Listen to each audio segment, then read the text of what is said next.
Ready ऐसा कीजिएगा तुम लोग क्या करोगे थोड़ा ऐसा बीच में जाओ बीच में गैप दे दो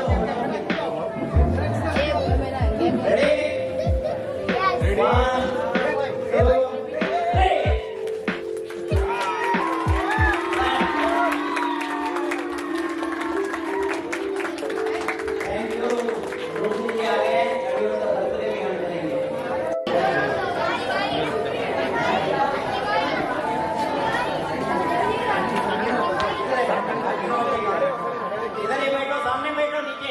नीचे बैठो नीचे सामने बैठो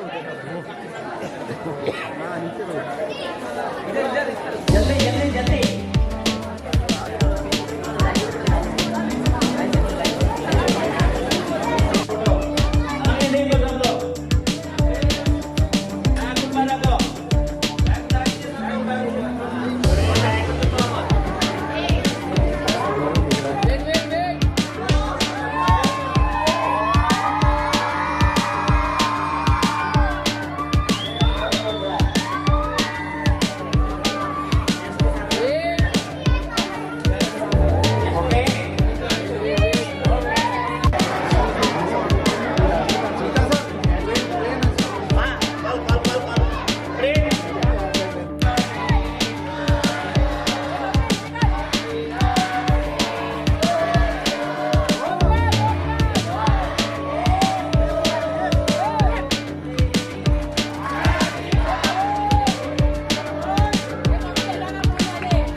दुनिया का हर बच्चा है जो मार्शल आर्ट करना चाहता है बिकॉज ये मार्शल आर्ट एक ऐसा चीज़ है इससे बड़ा स्पोर्ट्स दूसरा कोई हो ही नहीं सकता बिकॉज इसमें जो वर्कआउट्स है हेड टू टो ये वर्कआउट कौन सा दूसरा कोई आर्ट में नहीं मिलता कोई स्पोर्ट्स में नहीं मिलता। उसके बाद इसका अलग अलग फिलॉसफी है जो ब्रूस ली ने डिफरेंट काइंड ऑफ फिलॉसफी इसमें किया है जैसे कि एक नॉर्मली फ्लो लाइक वाटर मतलब जो पानी का साथ ही आप बह जाओ तो ये हम लोग डेली लाइफ देखेगा तो आप विरार में ट्रेन के अंदर घुस जाइए डब्बे में वो अपने आप को अंदर लेके जाएगा आप बाहर आने का कोशिश करेगा आपका पूरा हालत खराब हो जाएगा।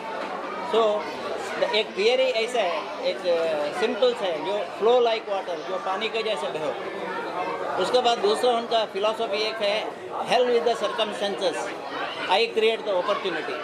ये आजकल का यंग जनरेशन को पता होना चाहिए बिकॉज क्या होता है थोड़ा मार्क कम आ गया थोड़ा स्कूल में फेल हो गया तो बच्चा डायरेक्टली सुसाइड करने का ट्राई करता है तो उसके लिए भी ये अच्छा फिलॉसफी है मतलब हेल्प विद द थिंग मेरे साथ मैं फेल हो गया ठीक है बट मैं सर्कमस्टेंसेस को फेस करूँगा I will come up again.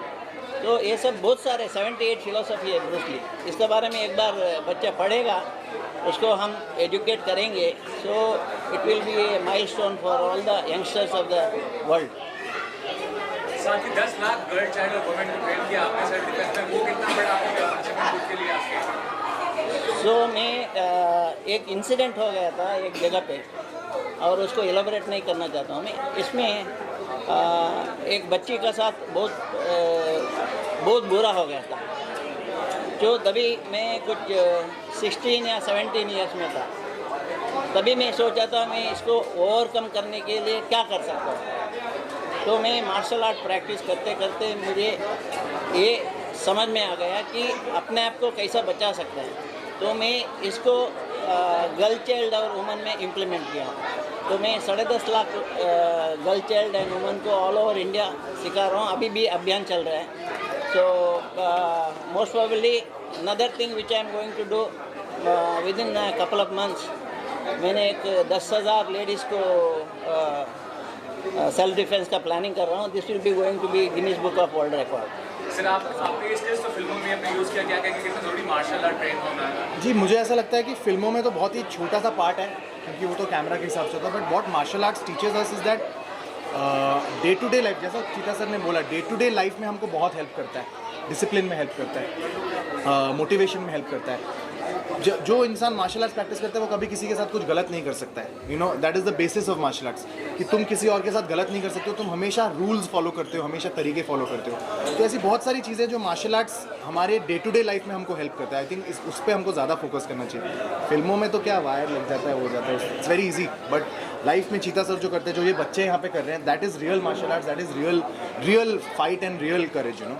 Sir what is award जीता सर अचीवमेंट है एंड ब्रूस ली का बर्थडे आपका सेलिब्स के साथ साथ जो 10 लाख को गर्ल चाइल्ड को करने वाले trends Yagnesh sir is doing very well, बहुत अच्छा काम कर रहे हैं।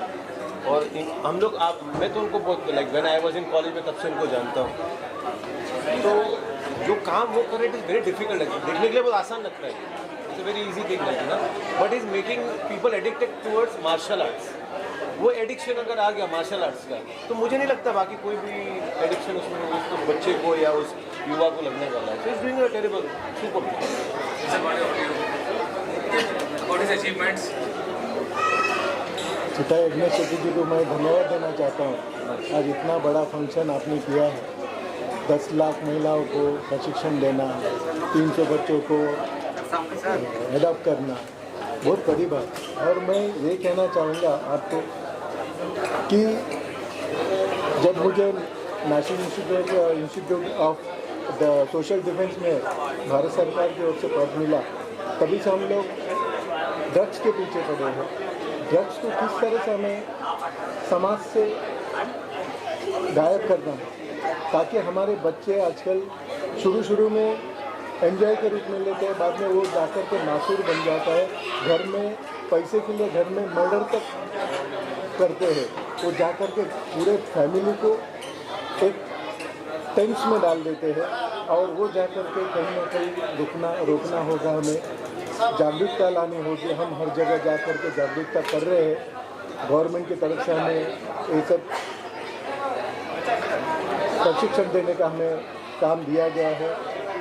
ड्रग मुक्त करना है, हमें नशा मुक्ति करना है, और जहाँ पर भी बच्चों से मैं और उनके माँ बाप से और पब्लिक से भी मैं कहना चाहूँगा, जहाँ पर भी कहीं पर भी ड्रग्स बेचता हो कोई या ड्रग्स बच्चे लेते हो तो प्रिंसिपल को बताया जाए, और ड्रग्स बेचने वाले होंगे तो पुलिस को बताया जाए, ताकि और पुलिस के अलावा नार्कोटिक डिपार्टमेंट भी है, उस नार्कोटिक डिपार्टमेंट को हम बताएंगे तो, लेकिन उसके जड़ तक जाना होगा। सिर्फ जो पकड़े गए उनके लिए नहीं है, क्योंकि वो माल कहाँ से आया, वो गोडाउन कहाँ है, ये सिर्फ 1-2 जन को पकड़ने से नहीं होता है।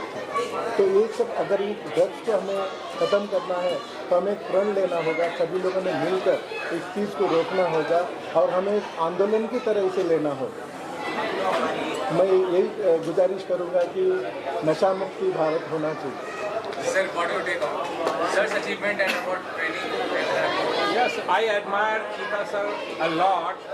उन्होंने जो डिसाइड किया था अपने युवावस्था में, उसको उन्होंने शुरू किया और वो उसको हर साल करते चले जा रहे हैं। तो ही सेटिंग ए ग्रेट एग्जाम्पल कि जो डिसीजन लिया और एक अच्छे कॉज के लिए, उसके लिए लॉकडाउन में भी इन्होंने किया, बीच में टाइम निकाल करके, मुझे याद है मुझे बुलाया था उस टाइम पर। So it's great, why I am great admirer, it is my guru also.